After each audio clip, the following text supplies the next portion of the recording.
um estereótipo que eu acredito que todo mundo aqui já ouviu sobre pessoas na fase de vida jovem e adolescente, que é de uma pessoa difícil, que é de uma pessoa de difícil convivência, que é uma pessoa aborrecente, não adolescente. Tenho certeza que vocês já ouviram isso, se pá, até já falaram. Mas esse é um estereótipo que nós não aceitamos. E nós não vamos aceitar. Porque nós somos pessoas feitas por Deus, criadas por Deus. Nós aprendemos que nós somos feitas de Deus, para Deus e por Ele. E as nossas vidas, como de qualquer outra pessoa, são feitas para servir a Deus. Amém? Amém. E Deus, Ele fala através de quem Ele quiser. Independente da idade que essa pessoa vai ter, independente de quem essa pessoa é, independente do gênero que essa pessoa tem, Ele não faz acepção de pessoas. Falou por um amor, porque não vai falar para uma pessoa, né, gente? Que já fala.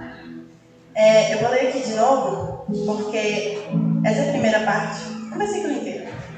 Não deixe que ninguém o despreze por você ser jovem, mas para os que creem, seja um exemplo na maneira de falar, na maneira de agir, no amor, na fé e na pureza.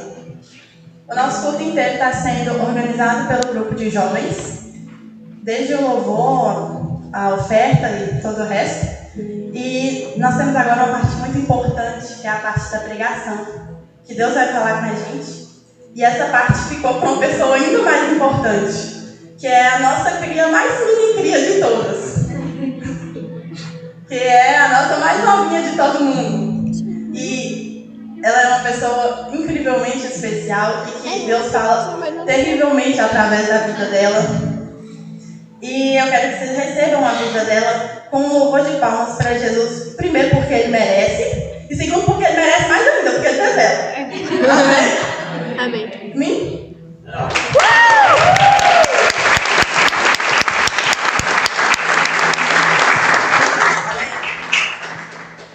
Melhor as mãos de vocês pra cá, vamos orar pela vida dela.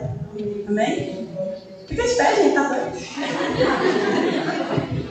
Amém? Feche seus olhos. Deus, eu te agradeço pela vida de Yasmin. Eu te agradeço pela vida de todas essas pessoas, mas em especial pela dela.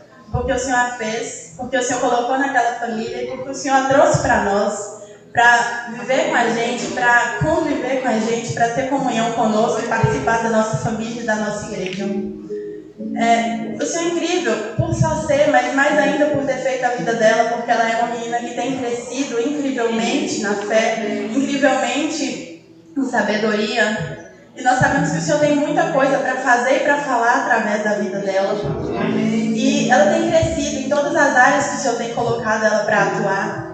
Ela, desde tão novinha, já ensina sobre a palavra do Senhor para os mais pequenos. E isso é uma coisa incrível, porque ela é tão pequenininha e o Senhor já usa ela de uma maneira tão extraordinária, Deus. Fala com Yasmin e, através dela, fala conosco, porque nós sabemos que ela é o canal que o Senhor escolheu e o Senhor tem tanta coisa para falar através dela, Deus. Tira toda a raiz de ansiedade do coraçãozinho e da mente dela. Tira toda a dificuldade para falar. Desde já impede qualquer coisa que vá atrapalhar nos eletrônicos, na música, lá fora, qualquer distração que possa ter dela e da nossa parte, Deus. Tira toda a mente divagante, tira qualquer coisa que possa nos atrapalhar de entender o que o Senhor tem para falar para a gente. E tranquiliza o coração dela, porque ela vai fazer isso pelo Senhor e com o Senhor, na força do Senhor, porque sozinhos nós não conseguimos. Cuida de Yasmin, Deus, cuida de nós. E esteja com ela, não só hoje, em todos os momentos da vida dela, porque ela é muito especial para nós e mais ainda para o Senhor. Muito obrigada pela vida dela, Deus. Amém. Amém. Aleluia. Boa noite, igreja. Boa noite. Quero que a gente...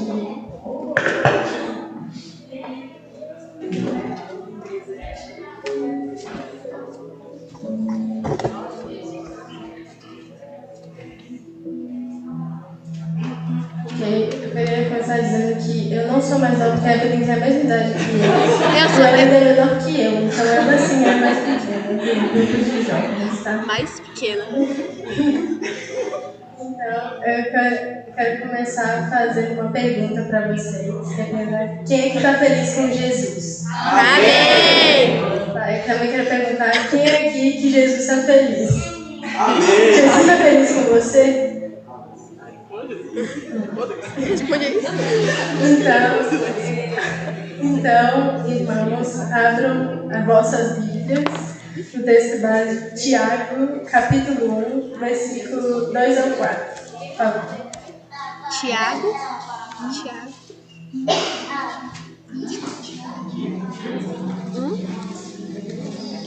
Amém ou não amém? Amém. Amém. E Tiago está dizendo assim: Meus irmãos, considerem motivo de grande alegria sempre que passarem por qualquer tipo de provação, pois sabem que, quando sua fé é provada, a perseverança tem a oportunidade de crescer. E é necessário que ela cresça, pois quando estiver plenamente desenvolvida, vocês serão maduros e completos, sem que nada lhes falte. Amém, né? Então, eu quero começar falando dessa parte. Tem um versículo esse versículo base, a última parte que fala que quando sua fé é provada. Então, que fé é essa que está se referindo que ela é provada? No dicionário, a fé ela significa confiança absoluta em alguém ou algo. Então, a nossa fé, que ela é posta à prova, é a nossa confiança cega em Deus. Uma confiança cega, ela não é uma confiança sem fundamento. Ela é uma confiança de que você confia tanto nisso, que Deus ele é poderoso, que ele pode tudo, que Jesus é forte o suficiente para cumprir o que ele está falando, que você apostaria a sua vida nisso. E isso é a fé. E a Bíblia também diz que sem fé é impossível agradar a Deus, porque ela é a fé que move a gente. Sem fé, tudo que a gente faz se torna apenas religiosidade. Se eu canto um hino de adoração a Deus sem fé, se eu canto que Ele é lindo, que Ele é maravilhoso, e eu não tenho fé nisso, então não serve de nada, eu não estou realmente adorando. E na Bíblia, eu coloquei o mesmo versículo que a Ana leu na ministração dela, que também tem Tiago, que está em Tiago 1, 6 a 8, que fala, façam com fé, sem vacilar, pois aquele que duvida é como a onda do mar, empurrada e agitada pelo vento. Ele não deve esperar receber coisa alguma do Senhor, pois tem a mente dividida e é instável em tudo o que faz. Então, a falta de fé, ela causa dúvida, que eu falo, eu acredito em Deus e tudo, mas eu não tenho fé a ponto de arriscar tudo para poder servir a Ele. Então, esse texto, ele fala sobre provação, só que ele fala da gente aceitar as provações com alegria. E essa alegria, ela tem que vir de uma humildade para conseguir suportar. E esse é o título da mensagem hoje, é Humildade para amadurecer nossa fé. Porque são coisas ligadas. E eu quero começar explicando para vocês o que é ter humildade. Porque humildade é o oposto do orgulho e a gente tem uma visão muito caricata das duas. A gente vê muito distorcido até. E, por exemplo, se eu chegar aqui na frente e falar, gente, eu sou uma pessoa muito humilde. Nossa, como eu sou uma pessoa humilde. Sou uma pessoa maravilhosa mesmo, sou muito humilde. A gente já vai encarar como uma falta de humildade. Sendo que não é isso, porque a pessoa mais humilde que já veio à Terra foi Jesus. E tem um versículo que ele literalmente fala, eu sou manso e humilde de coração. Então, não é isso que é ter humildade. Então, eu encontrei uma citação que ela fala assim, que é, gente grande de verdade sabe que é pequeno e por isso cresce. Gente muito pequena acha que já é grande e o único modo dela crescer é rebaixando os outros. Que Jesus, a humildade dele foi vir à Terra, morreu por nós, e nós temos que ter uma humildade parecida com essa citação, que a gente pode ver duas opções aqui, que é se entregar ao orgulho, e o único jeito que a gente vai crescer é na nossa arrogância, na nossa cabecinha, vai achar que a gente é muita coisa. Eu não quero me aprofundar muito no orgulho, porque não é sobre isso, mas em resumo, o orgulho ele é uma grande de uma mentira. Ele é a falsa sensação de que você vai conseguir, qual é a palavra? Da falsa sensação de satisfação. E a gente nunca vai conseguir chegar até onde nosso orgulho vê que a gente é. Tem uma citação que eu ouvi de uma colega minha, que ela realmente falou isso, e aí eu lembrei disso, coloquei, né, Deus me fez lembrar, mas é que eu descreveria perfeitamente o orgulho com essa citação que ela falou. A minha autoestima é péssima, e eu me acho horrível, Mas eu sou melhor do que você. Eu sou ruim, mas você é pior que eu. Porque o orgulho, ele não permite a gente ser feliz. A gente literalmente não consegue ser feliz com o orgulho. Porque a gente põe uma coisa muito alta que a gente tem que ser, ou que a gente é, ou que não sei o quê. Mas a gente não é. A gente nunca vai ser bom o suficiente para o nosso orgulho. A gente nunca vai conseguir bater essa meta. E porque nós somos seres humanos. E nós não somos realmente o suficiente para fazer praticamente nada. Porém, aí vem que essa notícia é ruim, mas aí a gente tem uma notícia boa, que é que a gente tem um Deus que é o suficiente, que Ele é grande, que Ele pode, e Ele pega essa suficiência dele e nos capacita para ser também. Então, e aí a gente vai para a segunda parte, que é ser humilde o suficiente para entregar na mão de Deus. A gente tem as duas opções, o orgulho, mentira, e ser humilde o suficiente para isso. E é muito fácil de humilde para arrogante. É uma coisa facílima, né? Eu falo, sim, é muito fácil ir de humilde para arrogante. Mas de arrogante para humilde é difícil, é muito difícil. Eu falo por experiência própria. Porque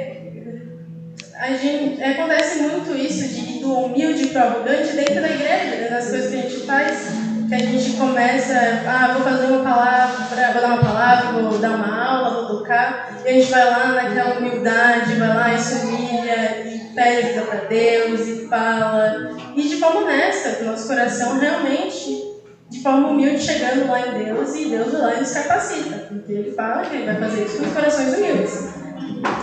Então, mas aí a gente vem, faz a nossa parte, né? A gente prega, a gente canta, a gente ora, faz as coisas. E aí depois disso, já não foi mais Deus, fui eu. Eu que sou maravilhoso, eu que fiz tudo, eu que fiz e aconteci. E a gente, nós irmãos, gostamos muito de tirar o crédito de Deus. A gente gosta de pegar as coisas que Ele fez para nós, como se fosse a gente. Tem uma música que a gente tocou no último culto de jovens que a gente ficou escutando no final, que ela ficou grudando na minha cabeça por uma semana, e talvez tenha tido motivo, porque eu lembro da letra perfeitamente, que ela fala que se Deus puxar a tomada, não prega, não canta, não faz mais nada. Tem gente que pensa que faz e acontece, mas tudo é pela graça e ninguém merece. Então, essa parte mostra que Deus é que nos capacita para fazer tudo. Então, a gente não tem motivo, a gente pode ficar, a gente tem que se alegrar no que Deus faz com a gente, mas a gente não tem motivo para sentir um orgulho que penetra na nossa alma e muda a gente. Lá em 2 Coríntios, Paulo ele fala que se existe motivo para eu me gabar, então eu vou me gabar das coisas que mostram a minha fraqueza. Então, a gente tem que reconhecer que a humildade, ela é reconhecer que eu sou pequeno, eu não mereço nada. Nós não merecemos nada, nós somos seres humanos, pecadores, nós somos pequenos. E nisso, e ter humildade é o primeiro passo para crescer a nossa fé. Porque o maior medo do orgulhoso é ser humilhado. Só que o engraçado é que, literalmente, a única forma de você chegar a Deus é se humilhando. Está escrito isso. E outra coisa engraçada é que em Provérbios está escrito que o orgulhoso será logo humilhado, mas com os humildes está a sabedoria. Está em Provérbios 11:2. Então, a questão é que se você ficar preso no seu orgulho, você nunca vai chegar até Deus. Porque é literalmente impossível você chegar se você ficar com medo de ser humilhado, você achar que você é bom o suficiente, você achar que é isso, é aquilo, você não sei o que lá. E porque o jeito é se humilhar na presença de Deus. Está dizendo aqui que o orgulhoso será logo humilhado. Só que ele não vai ser humilhado na presença de Deus, ele vai ser humilhado lá no significado do dicionário. Já com os humildes está a sabedoria. Então, com os humildes que se humilham, porque Deus não vai te humilhar na presença deles. É uma escolha sua se humilhar na presença dele. Tem uma outra, que é um desenho que eu e a gente assiste muito, que ele tinha assistido umas 30 vezes, mas que todo episódio tem uma liçãozinha e o protagonista aprende. E aí tem um episódio que a lição do episódio é que o ninja que admite que não sabe de nada está pronto para aprender tudo. Então, Deus só vai aumentar nossa fé, só vai falar com a gente quando cruzar com isso, quando nos ensinar, quando, por exemplo, mas com os humildes está a sabedoria, lá em Provérbios. Porque quando a gente entender que a gente não sabe nada, no caso, o cristão que admite que não sabe de nada, está pronto para aprender tudo. Então, no momento que eu entendo que eu não sou o suficiente, nós não somos suficientes, nós somos pecadores, nós erramos, nós fizemos tudo de ruim que podia acontecer. E quando eu entendo isso, que eu estou pronto para realmente ouvir a voz de Deus, para aprender o que Ele tem para me falar. E aí eu quero entrar no outro ponto, que é o de não questionar Deus. E começa assim, porque Deus, Ele é muito grande e Ele é onisciente, então Ele sabe tudo que vai acontecer. E para não questionar Deus, o primeiro passo é o mesmo passo para a humildade, que é entender o que você é, o que nós somos, né? Nós somos humanos, pecadores, esses que somos, o que é humano e pecador, tá? E entender quem você é depois você entendeu o que você é, humano e pecador, você entende quem você é. Você é filho de Deus. Por mais que você seja pecador, Deus te adotou, Ele quis você, Ele te escolheu, Ele nos escolheu para poder ficar com Ele. Então, aí você entende que você é pecador, quem você é, filho de Deus. Tá, mas e aí, que moral, você mesmo tudo isso, que moral você tem para questionar Deus? Tem uma música que ela fala, quem sou eu para questionar um Deus fiel? Então, eu sou pecador, sou filho de Deus, mas eu ainda não sou nada perto de Deus. A gente não é nem um pedacinho do infinito que é Deus. Então, quando a gente entende isso, a gente passa a não questionar mais. E tem lá no nosso texto básico, voltando, né, que ele fala aqui: pois quando estiver plenamente desenvolvida, vocês serão maduros e completos, sem que nada lhes falte. Para poder explicar melhor, eu quero dar um exemplo, que é um testemunho meu, que eu não queria dar, mas Deus mandou eu dar. E aí eu vou obedecer, porque Ele mandou eu obedecer. Que em um período da minha vida, teve um período da minha vida que eu mudei de escola, e aí eu não fiz mais nenhum amigo nessa escola, eu fiquei sozinha. E depois disso eu mudei, e aí isso realmente me machucou muito, porque eu ficava sozinha, eu ficava sobrando lá e fazer com quem sobrava, porque eu não tinha chupinho, e ficava montando em cima dos trabalhos, horrível, não recomendo. E aí aí depois eu mudei para outra escola, e aí eu fiz amigo, e ficou bem de novo. Só que eu percebi depois que isso criou realmente uma ferida em mim, porque eu criei a necessidade de ter realmente um amigo na escola, precisava. Que me fez ser uma pessoa muito ciumenta, mas um ciúme que chama que meio tóxico.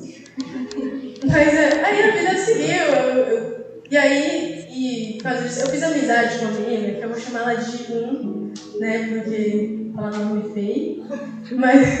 E aí eu fiz amizade com essa menina, e ela é uma pessoa doida pra arrumar namorado, tem que ter namorado, tem que ter não sei o quê, arrumou esse namorado que ela tanto queria. Só que aí ela disse que arrumei meu namorado, tá, tchau e bênção. Tchau. Aí eu vou ficar com meu namorado e quando ele não quiser ficar comigo, eu fico com você reclamando que ele não está comigo. Viu? Muito obrigada. Isso é verdade com o menina 2, que aí que a gente fica juntos mesmo. Porque aí nós três, um era menina 2 também, nós três ficava juntos, só que ficava meio, ela ficava mais pra lá e ficava pra nós. Daí a gente fez amizade e tudo. E aí teve um dia que essa menina não terminou com esse namorado dela, caçou o namorado, não arrumou, foi ficar com a menina 2, então tava sozinha mesmo, ela aproveitou pra ficar com a amiga dela. E nisso, teve um dia aleatório que eu cheguei, e tava tudo bem, né? Teve um dia que aleatório eu cheguei, e eu simplesmente estava de lado, eu não sabia o motivo, eu simplesmente... Tava acontecendo uma coisa com a menina 2, que ela achava que eu não sabia, mas eu sabia assim, e elas ficavam falando disso, e eu lá, pleníssima do lado. E aí aquilo começou a me machucar muito, porque bateu numa ferida que eu tinha, então realmente doía. Ao mesmo tempo batia no meu orgulho, porque, cara, a menina não tava com o namorado dela no canto, eu tava lá com a menina 2 o tempo todo, e agora que ela tá com o negócio, ela vai falar com um primeiro, e vai me deixar de lado aqui, excluído o resto do dia. E aí eu comecei a ficar muito triste. E aí, depois disso, o Espírito Santo me incomodou para eu orar. E aí eu comecei a orar e falar com Deus, porque eu estava triste, que eu estava muito mal. E foi aí que eu entendi o que Deus queria me mostrar com aquilo. E aí eu entendi na minha cabeça, porque meu coração ainda estava triste. Porque ele estava falando que eu não precisava de amigo na escola, não precisava de amigo em lugar nenhum. Eu já tinha um melhor amigo. Eu só precisava reconhecer isso, eu precisava aceitar ele como meu melhor amigo, porque ele já queria ser. E aí eu entendi, e aí na minha cabeça eu entendi que Jesus era o suficiente, que era isso que ele queria me mostrar. E aí eu falei, eu entendi o que você quer mostrar, mas eu ainda estou triste. Não me faz eu melhorar, porque eu ainda estou triste. E aí, no certo momento, eu voltei para a sala, sentei, e aí eu melhorei. Eu tava ainda de lado ali, mas eu tava me sentindo mais sozinha, eu tava me sentindo acompanhada. E aí eu fiquei bem, tava ótimo. Eu acho que foi uns 2 ou 3 minutos depois que eu fiquei de boa lá no meu canto, que aí a menina 2 veio falar comigo. O que ela tava falando com a 1 veio falar comigo. Então, e aí ela nunca fez isso. Então eu entendi que aquela situação foi literalmente só para me curar dessa ferida. Não tinha outro motivo. Foi literalmente só para isso. Então, a gente tem que entender que a gente não precisa... Na parte fala que vocês serão maduros e completos sem que nada lhes falte. Quando ele fala isso, nada lhes falte, nada lhes faltará, não quer dizer que eu vou ter tudo na minha mão. Ah, eu quero dinheiro. Deus vai lá e te toma. Ah, eu quero marido. Toma também. Não é isso que Deus está falando. Quer dizer que você não vai sentir falta, você não vai ter, mas não vai ser algo que te falta no seu coração. Você vai se sentir, como eu estava dizendo, maduro e completo, sem que nada lhes falte. Se sentir completo, independente do que estiver meio que faltando. E outra coisa que a gente tem que entender é que quando a gente vai crescendo, né, a gente vai ficando mais dependente dos nossos pais, aí tem pouco vai sair de casa. E aí casa vai viver a sua vida, e aí você se torna independente. Só que um filho maduro de Deus, ele não é o mais independente, ele é o mais dependente. Que isso é a fé. E também a gente entender que Deus, ele te conhece, ele me conhece, ele conhece todo mundo aqui, ele criou a gente. Então ele não vai enviar aprovação nenhuma que você não seja capaz de suportar. Ele não vai enviar nada que você não consiga realmente suportar. E eu quero finalizar aqui perguntando para vocês, se podem responder no seu coraçãozinho também, ou em voz alta, não. Que é, você quer servir a Jesus? Você realmente quer servir a Deus? É o que você realmente quer fazer? Então, tem uma coisa que Jesus fala, que é exatamente que depois que ele ressuscita, ele vai falar com Pedro, ele pergunta para Pedro, Pedro, você me ama? E ele fala, sim, Jesus, eu te amo. Então ele fala, então pastoreia as minhas ovelhas. E mais pra frente ele fala pro resto, nos 12, e te pregar o Evangelho. Então, se você quer realmente servir a Jesus, você tem que ajudar a cuidar dos seus irmãos na fé. Só que não é questão de, ok, vou agora ali ajudar meu irmão na fé, não sei o quê. Também, mas não é questão de sair logo aqui já para ensinar todo mundo, não sei o quê. Porque se a gente pegar, por exemplo, Mariana, deixar ela um dia para cuidar de Benício na casa dela, está pedindo para uma tragédia acontecer. Alguma coisa muito ruim vai acontecer. Porque não tem como uma criança imatura, cuidar de outra criança mais madura que ela. Ela não tem condição de cuidar da outra. Então, antes de você sair para cuidar do seu irmão, porque isso que é o reino de Deus, que Deus quer pra gente, é um irmão mais maduro, que desenvolveu a humildade, que reconheceu, que deixou Deus trabalhar nele, que aprendeu o que Deus queria que ele aprendesse, está aprendendo, vai lá e cuida do irmão mais maturo. Quem tem muito irmão, quem tem só um irmão mesmo, sabe que realmente, até quando a diferença é pouca, quando você cuida da sua irmã, você cuida do seu irmão, e é assim que Deus faz com a gente. Quem é mais maduro tem que cuidar do irmão mais imaturo. E assim por diante, vai um cuidando do outro. E os irmãos que são mais maduros, eles vão ter a humildade também de reconhecer quando o irmão que era mais pequenininho, quando ele recebe uma revelação de Deus que o mais maduro não tinha pensado antes, não tinha percebido. E que muita gente, a gente estava falando isso hoje de manhã na EBD, muita gente, esse aluno que ouviu já, né, que a gente passou aqui muito, que era, pastor, se você não for pregar, você me avisa porque eu nem venho. Então, tipo, isso é orgulho, assim, porque, como assim o outro irmão não pode falar alguma coisa de Deus. É só o pastor Alquimin que fala, é só a pastora Aline, é só o Geraldo que fala coisa de Deus. É o mesmo Deus que pode usar a pastora Aline, usar a pastor Alquimin, usar o Geraldo, pode usar também Zilma, pode usar a Aline, pode usar Marlã, pode usar todo mundo, porque ele é um Deus poderoso. Ele pode usar quem ele quiser. Então a gente tem que ter a humildade também de escutar os outros irmãos, que a gente normalmente eles são mais novos na fé, às vezes. As mais novos em idade, né, que ficaram falando o culto inteiro dos crias, que uma maturidade espiritual é diferente de idade física.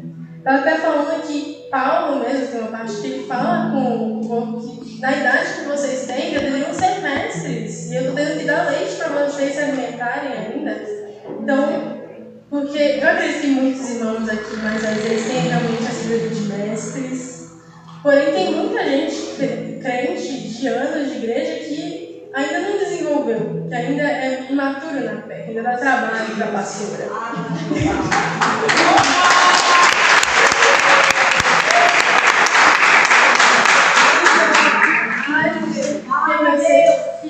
Deus ele só usa os humildes. Então é isso que a gente precisa ser. A gente precisa ouvir os outros irmãos, mas ao mesmo tempo que filtrar também o que é pedir discernimento para Deus, para Ele nos mostrar o que é dele, o que não é, o que é heresia, o que é heresia de heresia.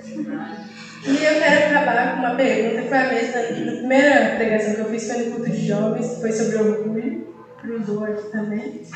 E eu acabei com a mesma pergunta no culto de jovens, que é: e se o Filho de Deus foi tão humilde, por que nós somos tão orgulhosos? Né? Então, eu esqueci que eu tenho que chamar depois para acabar. Se ela me falou, eu estou muito obrigada. Ela mesmo.